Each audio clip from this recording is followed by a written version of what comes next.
से बोलिए श्री सत्यनारायण भगवान की जय। आप सभी को कार्तिक मास की पूर्णिमा के व्रत की हार्दिक शुभकामनाएं। आज के दिन श्री सत्यनारायण भगवान की कथा पढ़ी अथवा सुनी जाती है। तो आइए आज आपको सुनाते हैं श्री सत्यनारायण भगवान की संपूर्ण व्रत कथा और आरती। एक समय नैमिषारण्य तीर्थ में शौनक आदि 88,000 ऋषियों ने श्री सूत जी से पूछा, हे प्रभु, इस कलयुग में वेद विद्या रहित मनुष्यों को प्रभु भक्ति किस प्रकार मिलेगी और उनका उद्धार कैसे होगा। इसलिए हे मुनि श्रेष्ठ, कोई ऐसा तप कहिए जिससे थोड़े समय में पुण्य प्राप्त हो जाए तथा मनोवांछित फल मिले। वह कथा सुनने की हमारी बहुत इच्छा है। सर्वशास्त्र ज्ञाता श्री सूत जी बोले, हे वैष्णवों में पूज्य, आप सबने प्राणियों के हित की बात पूछी है। अब मैं उस श्रेष्ठ व्रत को आप लोगों से कहूंगा जिस व्रत को नारद जी ने लक्ष्मी नारायण जी से पूछा था और लक्ष्मीपति ने मुनि श्रेष्ठ नारद जी से कहा था। सो ध्यान से सुनिए। एक समय योगी राज नारद जी दूसरों के हित की इच्छा से अनेक लोकों में घूमते हुए मृत्यु लोक में आ पहुँचे। यहाँ अनेक योनियों में जन्मे हुए प्राय सभी मनुष्यों को अपने कर्मों द्वारा अनेकों दुखों से पीड़ित देखकर सोचा, किस यत्न के करने से निश्चय ही प्राणियों के दुखों का नाश हो सकेगा। ऐसा मन में सोचकर विष्णु लोक को चले गए।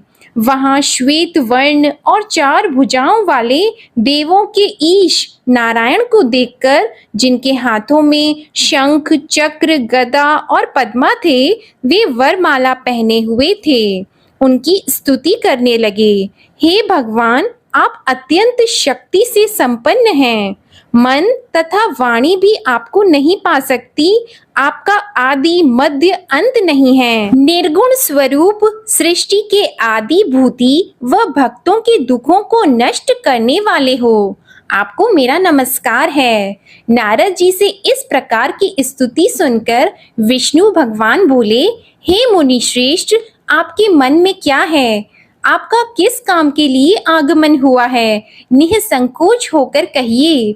तब नारद मुनि बोले, मृत्यु लोक में सब मनुष्य जो अनेक योनियों में पैदा हुए हैं, अपने अपने कर्मों के द्वारा अनेक प्रकार के दुखों से दुखी हो रहे हैं। हे नाथ, मुझ पर दया रखते हो तो बताइए कि उन मनुष्यों के सब दुख थोड़े से ही प्रयत्न से कैसे दूर हो सकते हैं। हे नारद, मनुष्यों की भलाई के लिए तुमने बहुत अच्छी बात पूछी है। जिस काम के करने से मनुष्य मोह से छूट जाता है, वह मैं कहता हूँ, सुनो। बहुत पुण्य देने वाला स्वर्ग तथा मृत्यु लोक दोनों में दुर्लभ एक उत्तम व्रत है। आज मैं प्रेम वश होकर तुमसे कहता हूँ।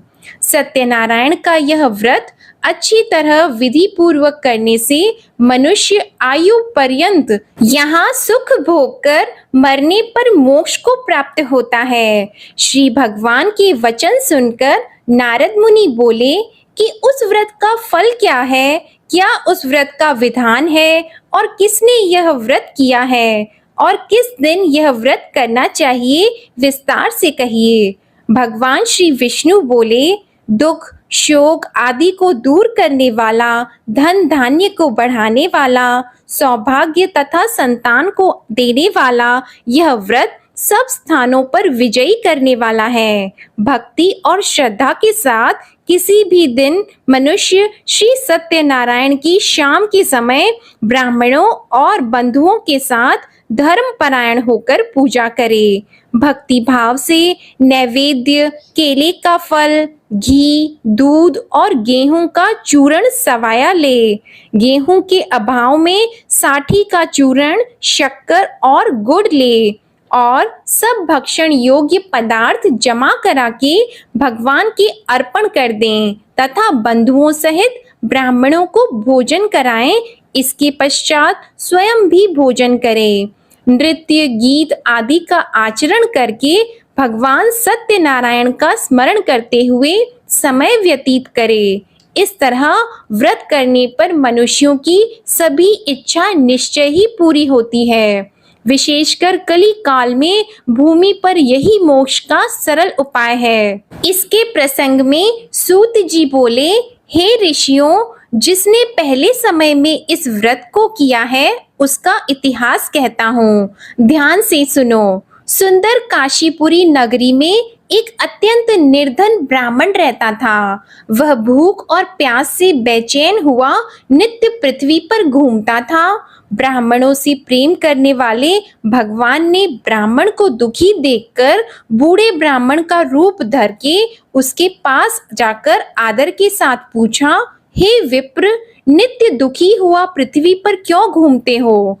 हे श्रेष्ठ ब्राह्मण, यह सब मुझसे कहो, मैं सुनना चाहता हूँ। ब्राह्मण बोला, मैं निर्धन ब्राह्मण हूँ, भिक्षा के लिए पृथ्वी पर फिरता हूँ। हे भगवान, यदि आप इसका उपाय जानते हो तो कृपा करके कहो। वृद्ध ब्राह्मण बोला कि सत्यनारायण भगवान मनवांछित फल देने वाले हैं, इसलिए हे ब्राह्मण, तू उनका पूजन कर, जिसके करने से मनुष्य सब दुखों से मुक्त होता है। ब्राह्मण को व्रत का सारा विधान बताकर बूढ़े ब्राह्मण का रूप धारण करने वाले सत्यनारायण भगवान अंतर्ध्यान हो गए। जिस व्रत को वृद्ध ब्राह्मण ने बताया है, मैं उसको करूंगा, यह निश्चय करने पर उसे रात में नींद भी नहीं आई। वह सवेरे उठकर सत्यनारायण के व्रत का निश्चय करके भिक्षा के लिए चला गया। उस दिन उसको भिक्षा में बहुत धन मिला, जिससे बंधु बांधवों के साथ उसने सत्यनारायण जी का व्रत किया। इसके करने से वह ब्राह्मण सब दुखों से छूटकर अनेक प्रकार की संपत्तियों से युक्त हो गया। उस समय से वह ब्राह्मण हर मास व्रत करने लगा। इस तरह सत्यनारायण भगवान के व्रत को जो करेगा वह सब पापों से छूटकर मोक्ष को प्राप्त होगा। आगे जो पृथ्वी पर सत्यनारायण का व्रत करेगा वह मनुष्य सब दुखों से छूट जाएगा। सूत जी ऋषियों से बोले कि इस तरह नारद जी ने नारायण का कहा हुआ यह व्रत मैंने तुमसे कहा। हे विप्रो, मैं अब और क्या कहूँ? तब ऋषि बोले, हे मुनीश्वर, संसार में इस ब्राह्मण से सुनकर किस किसने इस व्रत को किया, हम वह सब भी सुनना चाहते हैं। इसके लिए हमारे मन में बहुत श्रद्धा है। सूत जी बोले, हे मुनियों, जिसने इस व्रत को किया है वह सब सुनो। एक समय एक ब्राह्मण धन और ऐश्वर्य के अनुसार बंधु बांधवों के साथ व्रत करने को तैयार हुआ। उसी समय एक लकड़ी बेचने वाला बूढ़ा आदमी आया और बाहर लकड़ियों को रखकर ब्राह्मण के मकान में गया। प्यास से दुखी लकड़हारा उनको व्रत करते देखकर ब्राह्मण को नमस्कार करके कहने लगा कि आप यह क्या कर रहे हैं और इसके करने से क्या फल मिलता है, कृपा करके मुझसे कहिए। ब्राह्मण ने कहा, सब मनोकामनाओं को पूरा करने वाला यह सत्यनारायण भगवान का व्रत है। इसकी ही कृपा से मेरे यहाँ धन धान्य आदि की वृद्धि हुई है। ब्राह्मण से इस व्रत के बारे में जानकर लकड़हारा बहुत प्रसन्न हुआ। चरण अमृत लेकर और प्रसाद खाने के बाद अपने घर को गया। लकड़हारे ने अपने मन में इस प्रकार का संकल्प किया कि आज गांव में लकड़ी बेचने से जो धन मिलेगा उसी से सत्यनारायण देव का उत्तम व्रत करूंगा। यह मन में विचार करके वह बूढ़ा आदमी लकड़ियां अपने सिर पर रखकर जिस नगर में धनवान लोग रहते थे वह ऐसे सुंदर नगर में गया। उस दिन वहां पर उसे उन लकड़ियों का दाम पहले दिनों से चौगुना मिला। तब वह बूढ़ा लकड़हारा दाम लेकर और अति प्रसन्न होकर पक्के केले की फली, शक्कर, घी, दूध, दही और गेहूं का चूर्ण इत्यादि सत्यनारायण भगवान के व्रत की कुल सामग्रियों को लेकर अपने घर गया। फिर उसने अपने भाइयों को बुलाकर विधि के साथ भगवान जी का पूजन और व्रत किया। उस व्रत के प्रभाव से वह बूढ़ा लकड़हारा धन पुत्र आदि से युक्त हुआ और संसार के समस्त सुख भोग कर वैकुंठ को चला गया। श्री सूत जी बोलते हैं कि हे श्रेष्ठ मुनियों, अब आगे की कथा कहता हूँ, सुनो। पहले समय में उल्का मुख नाम का एक बुद्धिमान राजा था। वह सत्य वक्ता और जितेंद्रिय था। प्रतिदिन देव स्थानों पर जाता तथा गरीबों को धन देकर उनके कष्ट दूर करता था। उसकी पत्नी कमल के समान मुख वाली और सती साध्वी थी। भद्रशीला नदी के तट पर उन दोनों ने श्री सत्यनारायण भगवान का व्रत किया। उस समय में वहां एक साधु वैश्य आया। उसके पास व्यापार के लिए बहुत सा धन था।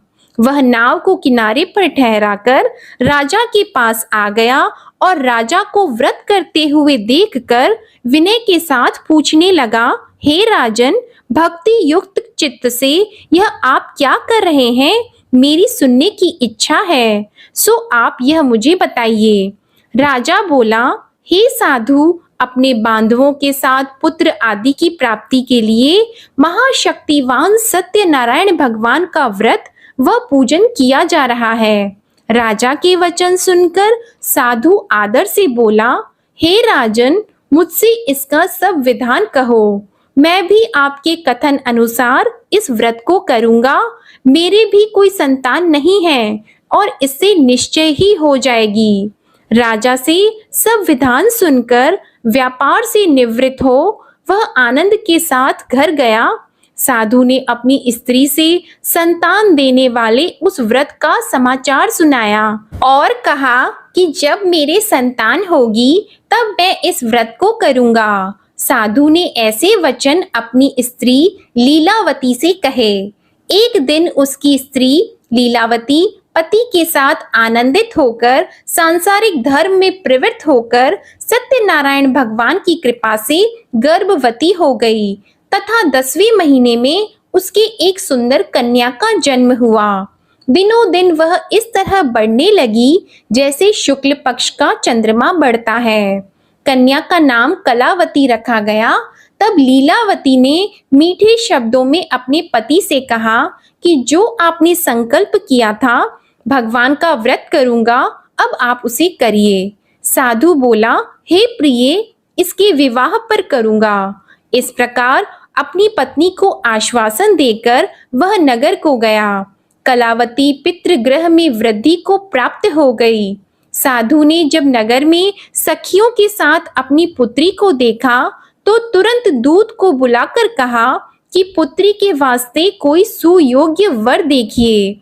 साधु की आज्ञा पाकर दूत कंचन नगर पहुंचा और वहां पर बड़ी खोज और देखभाल कर लड़की के लिए सुयोग्य वाणिक पुत्र को ले आया।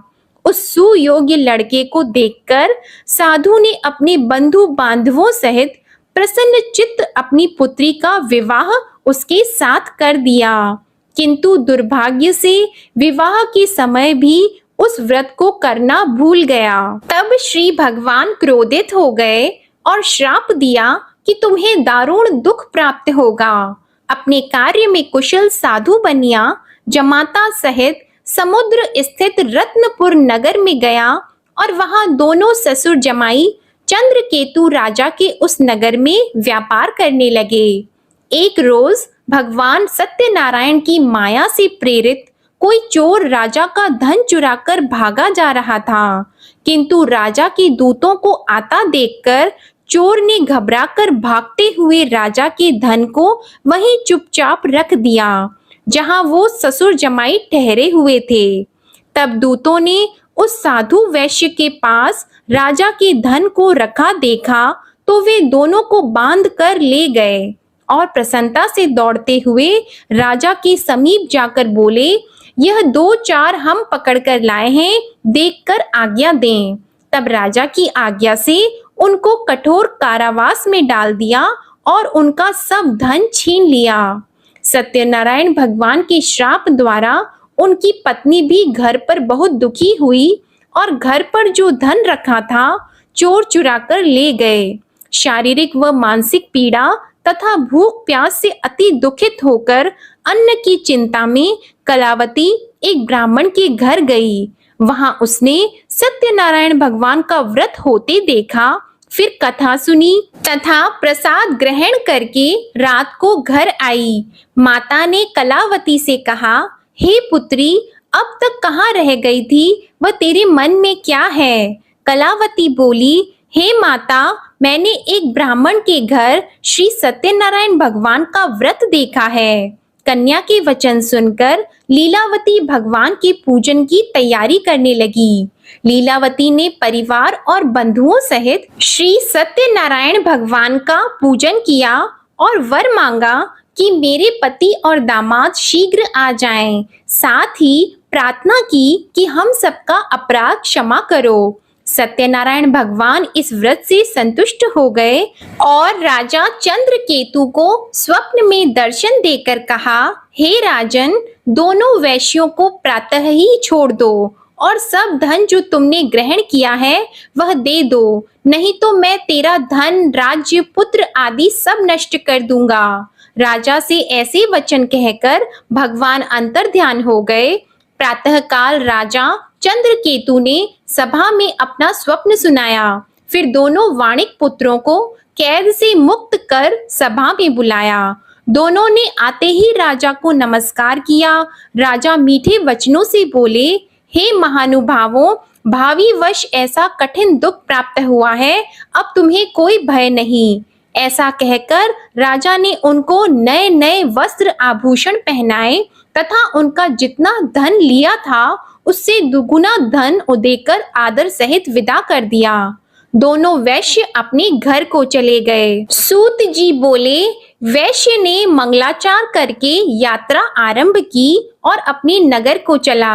उनके थोड़ी दूर निकलने पर दंडी वेशधारी सत्यनारायण भगवान ने उनसे पूछा, हे साधु, तेरी नाव में क्या है? अभिमानी वाणिक हंसता हुआ बोला, हे दंडी, आप क्यों पूछते हो? क्या धन लेने की इच्छा है? मेरी नाव में तो बेल और पत्ते भरे हैं।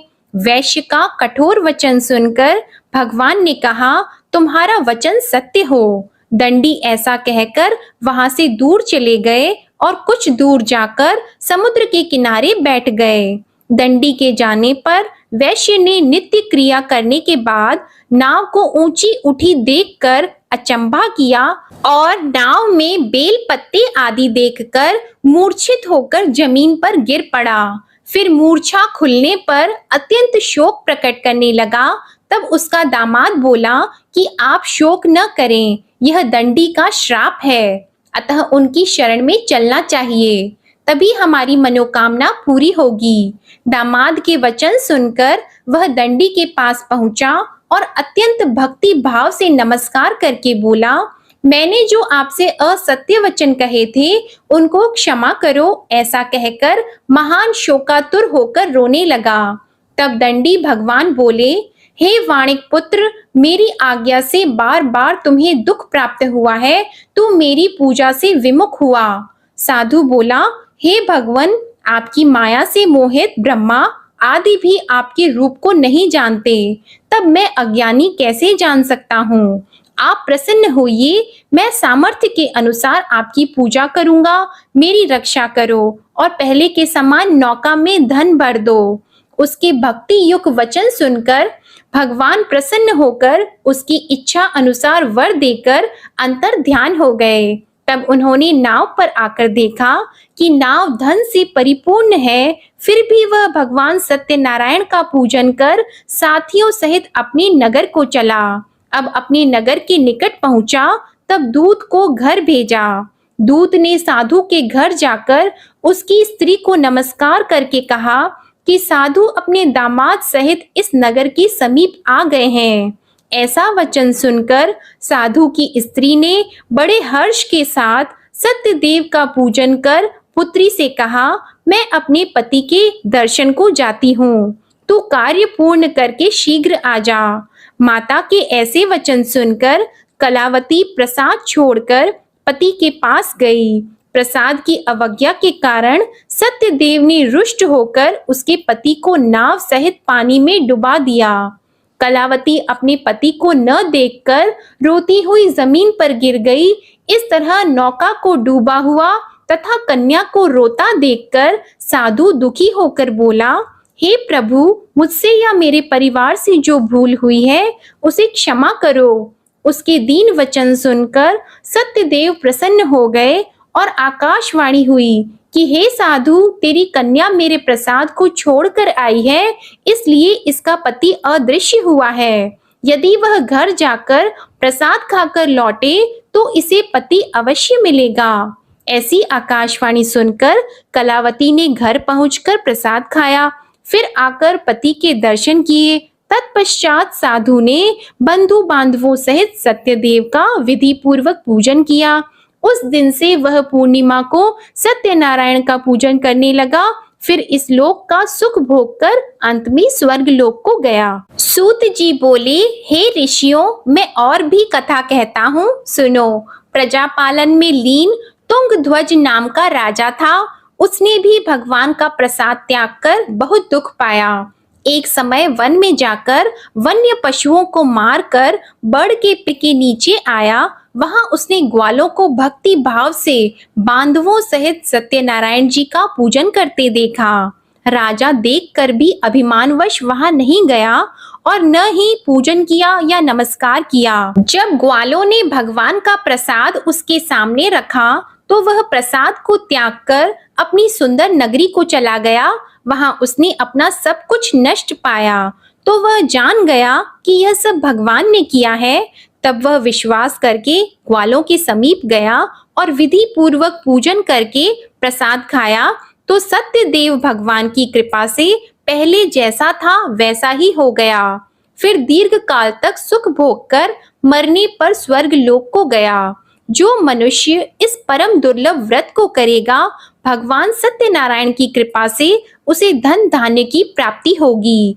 निर्धन धनी और बंदी बंधन से मुक्त होकर निर्भय हो जाता है। संतानहीनों को संतान प्राप्त होती है तथा सब मनोरथ पूर्ण होकर अंत में वैकुंठ धाम को जाता है। यह सत्य है। श्री सूत जी कहते हैं कि ब्राह्मणों, आपको मैंने सत्यनारायण व्रत की यह पावन कथा सुनाई है।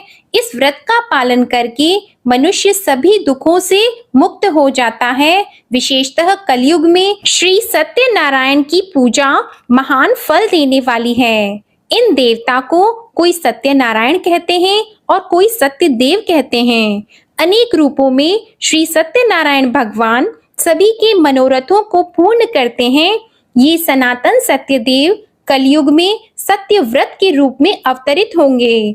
हे श्रेष्ठ मुनियों, जो मनुष्य नित्य इसका पठन व श्रवण करता है, श्री सत्यनारायण भगवान की कृपा से उसके सभी पाप नष्ट हो जाते हैं। प्रेम से बोलो श्री सत्यनारायण भगवान की जय। श्री सत्यनारायण संपूर्ण व्रत कथा समाप्त। अब आप सुनिए श्री सत्यनारायण भगवान की आरती। जय लक्ष्मी रमणा स्वामी, जय लक्ष्मी रमणा।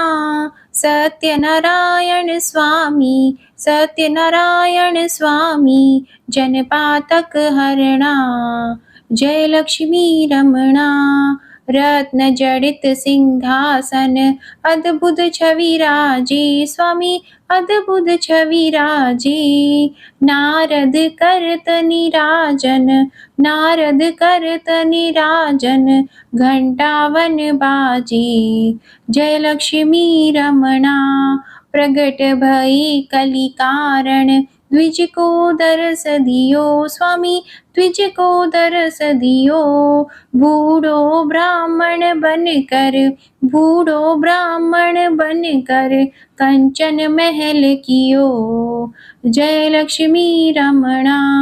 दुर्बल भील कठारो, जिन पर कृपा करी, जिन पर कृपा करी। चंद्रचूड़ एक राजा, चंद्रचूड़ एक राजा, तिनकी विपत्ति हरी। जय लक्ष्मी रमणा।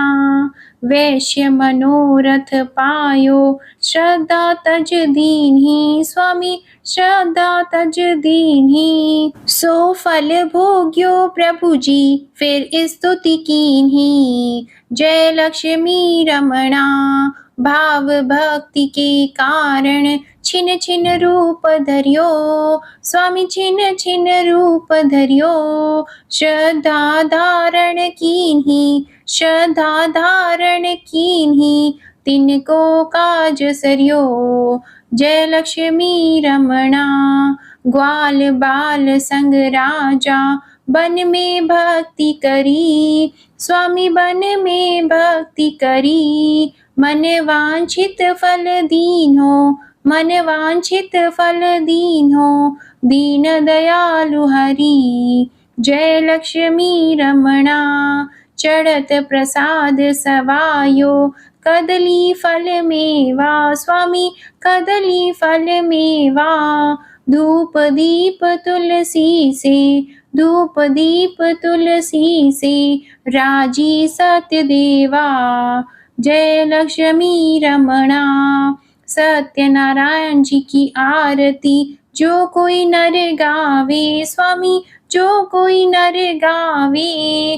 तन मन सुख संपत्ति, तन मन सुख संपत्ति, मन वांछित फल पावे।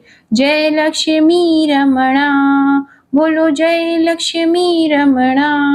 प्रेम से बोलिए श्री सत्यनारायण भगवान की जय हो। आज के आनंद की जय। जो भी भक्तजन कार्तिक मास की पूर्णिमा की व्रत कथा सुनना चाहते हैं तो उसकी वीडियो भी हमारे चैनल पर अपलोडेड है, आप उस वीडियो को जरूर सुनिएगा। और इसी के साथ मार्गशीर्ष मास की महात्म्य की कथाएं भी हमारे चैनल पर मार्गशीर्ष मास के प्रथम दिन से ही अपलोड की जाएंगी, तो आप इन वीडियो को भी एक बार जरूर सुनिएगा। आपको आज की कथा और आरती पसंद आए तो वीडियो को लाइक जरूर कीजिएगा, कमेंट में भगवान श्री सत्यनारायण जी की जय लिखिएगा और चैनल को भी सब्सक्राइब कीजिएगा।